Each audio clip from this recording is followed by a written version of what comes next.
What is up, guys? Welcome back to another video. And today we are going to talk about my issues with Spider-Man 3 and regarding the rumors.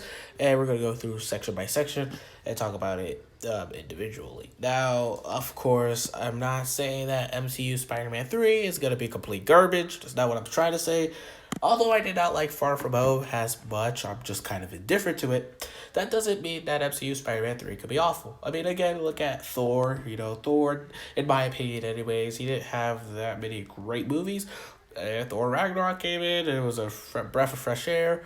So, yeah. But from the rumors, this seems to be a completely different thing, especially for what Far From Home was allegedly leading up to. And I think the big factors here are two things. And no, it is not the big two that you think that I'm going to talk about, which I will mention, but it's not the big two I'm thinking about. Without further ado, let's talk about my issues with regarding the rumors about MCU Spider-Man 3. This cast seems overstuffed from the get-go. From what's rumored, we have Doctor Strange, who's definitely going to come. I mean, that's practically been confirmed at this point. We have, obviously, all the cast returning, including Happy Hogan and everybody else, like Zendaya's character, Ned, everybody. Everybody's coming back. And they're going to add Doctor Strange, which, okay, that doesn't sound bad. Then you have Jamie Foxx Electro, which is going to be a different incarnation, which okay. And then we have two big rumored characters to come, and you're like, I mean, that would be cool, but not now, anyways. And then there's the guy that's played Doctor Octopus in the Raimi movies. He's coming back to probably play Doctor Octopus from the Raimi movies, even though he died. So I don't know how they're gonna work that in. Um, and there's just overall, they're just announcing a lot of characters are coming back. There's also the more rumored ones that are not really gonna happen, like Tom Hardy's Venom, who's rumored to be in the movie, and of course we have we had Craven, but I don't think they're going to do Craven at this point because Marvel and Sony both want to do their own separate things when it comes to this movie. And we'll ultimately talk about how that will affect the quality of the film in question. Hopefully it doesn't at all. But now, regardless, I feel like the cast is starting to get a little bit overstuffed. Every time they announce a new character, I'm just like, okay, this is getting too much. It's starting to become a literal joke about how many characters they're bringing back from both old Spider-Man franchises, the Raimi one and the Amazing Spider-Man. But overall, it just seems like already a lot of characters that they're adding in, for the exception of also now you're only also adding J. Jonah Jameson. Mysterio might come back. I mean, I don't think he's fully dead, unless they really just killed off Mysterio, which was one of their, I wouldn't say their best villains, but one of their more interesting ones that they could have expanded on a little bit more. But regardless, overall, I feel like this was just kind of like, like not the announcements, but it's just like, why it's MCU Spider-Man 3, especially when Tom, like, what's gonna be the picture here? How is the supporting cast? Now, a supporting cast to a movie is very important, like the main character. The main character is obviously there because that's their whole journey and stuff, but the supporting characters are what make the story the story. How they treat the main character, how the world is, how they react to stuff, how they don't react to things, and pretty much the rules of the world. And supporting characters do help with that. Of course, you got the central ones like Happy Hogan, Aunt May, who hasn't really gotten that much from these movies, to be honest with you. Like, I like Spider-Man Homecoming. I freaking love that movie. But I'm not going to lie and say Aunt May, I mean, she had her good moments. And yeah, but Far From Home didn't really do a lot of great moments with Aunt May. She was barely in the movie. And I mean, I feel like just that alone hurts the movie itself and the franchise. And you have Zendaya's character, MJ, who isn't Mary Jane, but is kind of Mary Jane. I mean, I don't really know. I don't really know what Marvel and Sony really wanted to do with that. But we don't really get that much out of her character besides she likes dark humor and she likes Peter Parker. And that's it. And then we have Ned, who is probably the most developed out of all of them, for the exception of Happy Hogan, who's had a total of 10 years and multiple movies to be expanded on. So, I mean, that's not exactly fair. But when it comes to exclusively Spider-Man, yeah, Ned is probably the most developed just because he had a bigger role in Homecoming and Far From Home. even compared to MJ, who was the love interest. Like, I mean, everybody likes Ned to an extent. To an extent, I definitely do see people that don't like Ned, and I could get why. But overall, the supporting cast did not have that much to do really in Far From Home. And so I'm very concerned, especially with all these new cast members that they keep adding. What is going to be the main goal here? Are they going to get enough screen time, especially with who's rumored to be coming, and them most likely taking the spotlight, and all this nonsense happening? I'm just kind of really concerned about the supporting cast, and if they could be given something to do, because technically it's been 3 to 4 movies in at this point, and like we haven't truly gotten a full developed supporting cast for top Spider-Man movies, or at the very least they're underdeveloped, with Ned being the only one that's really fleshed out, and Aunt May. But again, as I said, Aunt May barely got much in Far From Home, and the way they connected Homecoming, her finding out Peter was Spider-Man, and then Far From Home, she knows, was kind of weird. I didn't like that, because like they were clearly, even it's from Civil War to Homecoming, they were clearly setting up that Aunt May wouldn't like it, and now she's completely 100% fine with it. I don't know. I just felt like, yeah, again, this feels like such a weird trilogy to connect to, because there's so much other factors that influence it, instead of like, it's not like the Guardians of the Galaxy movies where you could just watch them and you're perfectly okay with it. And it's not like the Spider-Man, it's not like the older Spider-Man films, just Raimi and Tasm, where you could just watch them and there's nothing really that's truly impacted them besides executive meddling, which might hurt this movie in general, and which we'll get into a deeper discussion about. But overall, yeah, I feel like the supporting cast hasn't been truly fleshed out, and they didn't even have characters to compete with for screen time, and now they do. At least when it comes to these rumored, or who's rumored to be coming. The plot of Spider-Man 3 is now very weird. At first, we all thought it would be about Spider-Man being hunted down by the government or something, and him having to clear his name, which is clearly what Far From Home was leading on to with its end credit scene. However, it seems that Spider-Man 3 is going to take this into a different direction with the introduction of Doctor Strange. Now, Doctor Strange might not have a big role, but again, I will expand on what Doctor Strange's potential role could be in this movie, and what they're throwing out, and why I have an issue with that. But again, Doctor Strange could be having a minimal role, like in Thor Ragnarok, where he wasn't really in the movie for that long, and he's only there for one scene. That might be the case, but from what I'm hearing from the reports, it seems that no, it seems like actually Spider-Man and Doctor Strange might be teaming up in this film, which I would say would be interesting, but we already got that with the MCU movie, so I'm not really like that excited. I mean, I guess we get a whole movie about it. But again, like we've seen them interact before, so it's nothing really new here. And plus, he has his own upcoming movie, Doctor Strange and the Multiverse of Madness. Keep that little word in mind.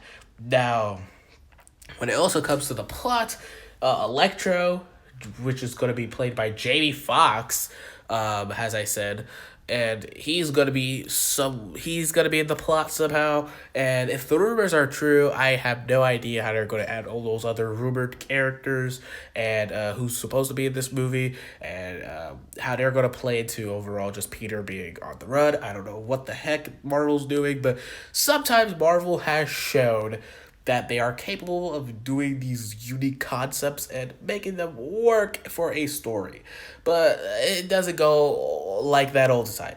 Anyways. But yeah, it's just, that's how it is. And I don't know. The plot seemed simple, but it looks like they're going to a different direction. And by them, I meant Marvel Studios and Sony, because they're going for a live action Spider-Verse movie with Spider-Man 3. Now, of course, if you've been around and you heard the rumors already, you already know that they want to do a live-action Spider-Verse movie. Now, I think the reason why is 2 big reasons.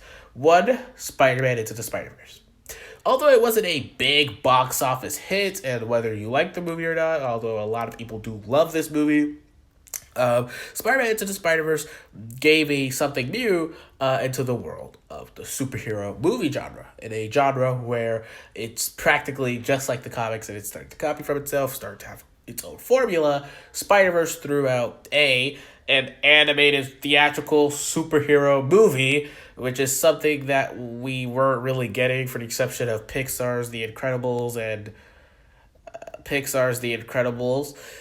and the Lego Batman movie. I guess it's not a great medium. It's not a great. Whoa. I take that back. I mean, it's been a medium that hasn't been used fully to use superhero movies, so it was nice that Spider-Verse may have paved the way for that since Warner Bros. Announced some Beyond movie, but that's a whole other story. But anyways, it introduced that. But primarily, what we're going to focus on is it introduced the multiverse with the Spider-Verse and having multiple different Spider-Man. And with Spider-Verse explaining to its audience how the multiverse works, at least for the Spider-Mans and Spider-Verse movies, that could be a great jumping off point for Kevin Feige, who definitely needs something big post-Avengers Endgame. Now, we all thought that Feige would go on and do a Skrull invasion and all that stuff, and we'll do the Skrulls being the bad guys of Phase 4 to how many other phases Feige is going to do. And that did not seem to be the case in Captain Marvel, where they became the good guys, although the Skrulls do have some weird impact of what Phase 4 is about to be about. What Phase 4 is going to be about. Or Phase 4 or 5, whatever, how many phases Feige's doing at this point. But you get the drift, that the MCU is building up to something in the future. And I don't think it's going to be the Skrulls. I think Marvel realizes that building up to another alien threat will feel too similar to the Infinity Saga. So, where do you go post the Infinity Saga? Why, no other than the freaking multiverse. I mean, the CW did it. I mean, not great, but they did it. And so, why wouldn't Marvel Studios want to take the risk and do multiverse? I mean, what are they going to lose at this point? They have a built-in fan base, and Marvel needs to do just something new, unique, interesting to get audiences to maybe be interested in Marvel, especially with most audiences probably feeling good to stop at Endgame. So, of course, Feige got to do what Feige got to do, and he's got to bring some new attention, which is the multiverse. And what's a character that has been heavily set up in his own multiverse and literally had an animated movie about it? Spider-Man. So, of course, from Kevin Feige's angle, why not make Spider-Man 3 launch off multiverse? Plus, Doctor Strange and the Multiverse of Madness, the sequel to Doctor Strange, is directed by Sam Raimi. Sam Raimi Spider-Man. Sam Raimi. I mean, again, Sam Raimi doesn't exactly have to throw in Tobey Maguire in the movie, but it will handle the multiverse. And if the rumors of Spider-Man 3 is true, at the very least, this movie is going to introduce the multiverse into the MCU for casual fans that probably did not go to see the really good animated movie of Spider-Man Into the Spider-Verse, or the Oscar winning movie. And for people that missed that, they could watch it here. Now, my main issue with that is that Feige, I mean, I wouldn't exactly have issue with it, but here's the thing. Marvel Studios isn't making the solo Spider-Man movie alone, and they have to work with Sony, who has their own thing. Now, obviously, Sony's not really exactly interested in doing a Spider-Verse movie because they have Spider-Verse movies, and they literally just launched it, so I think they're going to do their Spider-Verse stuff with their animated movies. And I mean, that could be okay. We'll get to the main point that I'm going to get to with Spider-Man. But yeah, so they have their own animated multiverse thing that they're doing with the Spider-Verse movies over at Sony Pictures Animation. Then they have obviously the Sony Marvel character universe bullshit, whatever Sony made up for that name, and it kicked off with Venom, showing that they don't exactly need Spider-Man to launch. But now, with the universe somewhat catching wind, and in Morbius with Vulture being in it, it's pretty obvious that Sony wants to plug this in to the MCU, which is where the rumors of Tom Hardy potentially being in the movie, that's where that came from. And he might not be from a different universe, and they might be the same. So whatever Sony's planning, they're planning that.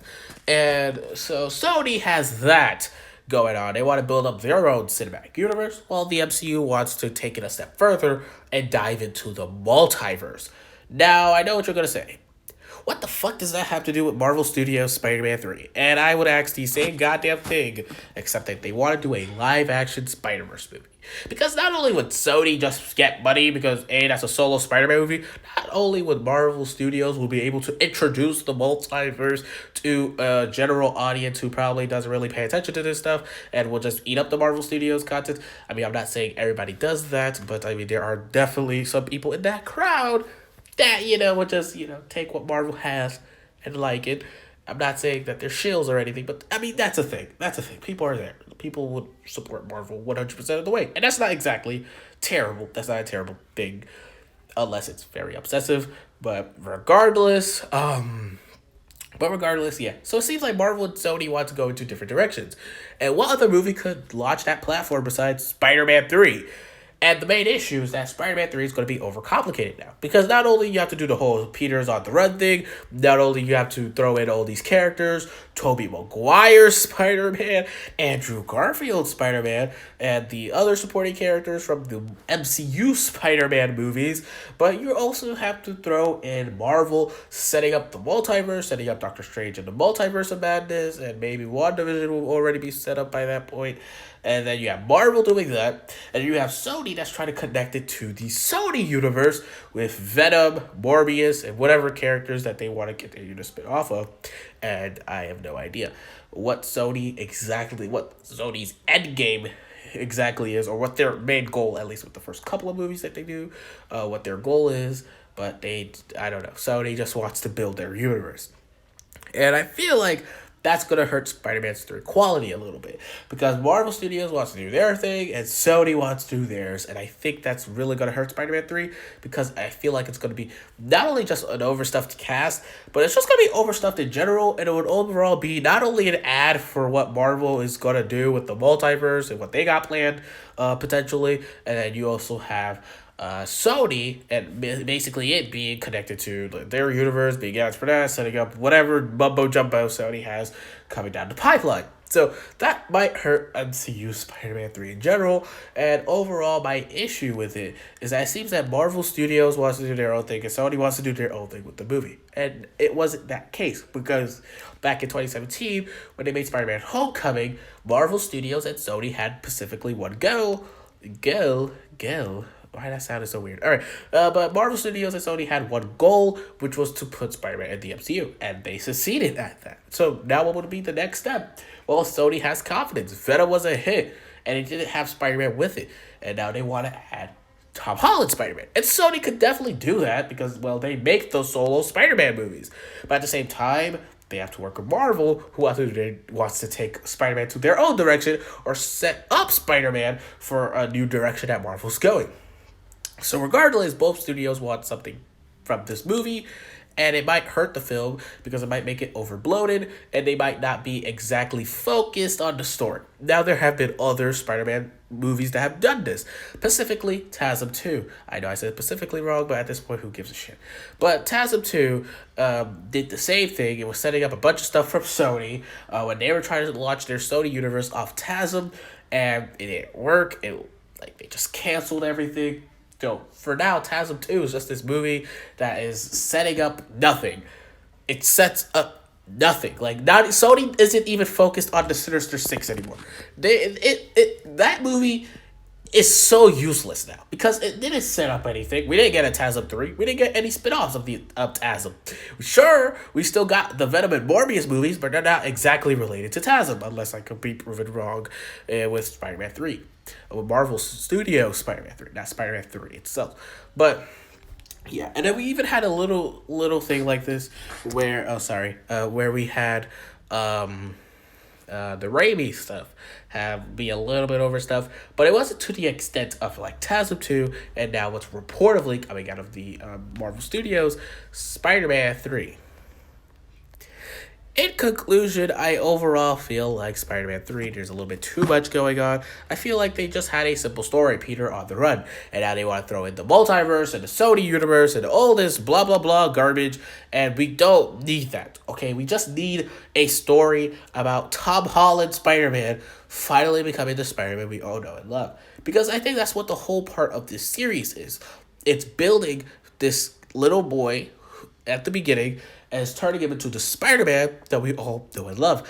It's just a slow burn. However, now Marvel and Sony has different objectives, and sometimes that will hurt the quality of a movie. And we know, and we've seen multiple examples of Sony willing to do this, but Marvel ain't that safe either. They are very guilty of this with their Avengers sequel, with Avengers Age of Ultron, which was practically an ad for Phase 3.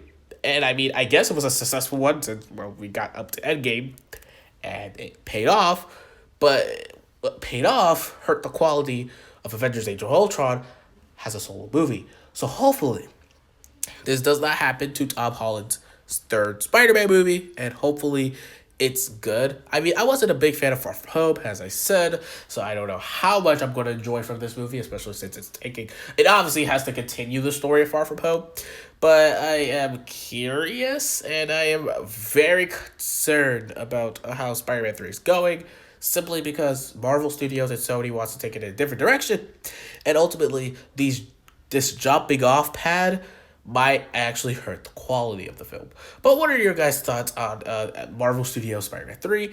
Do you think that, are you excited for it? Are you not excited for it? Are you as concerned as I am? Or are you just like, you want this to happen? Tell me in the comments below, and I'll see you guys in the next video. Peace.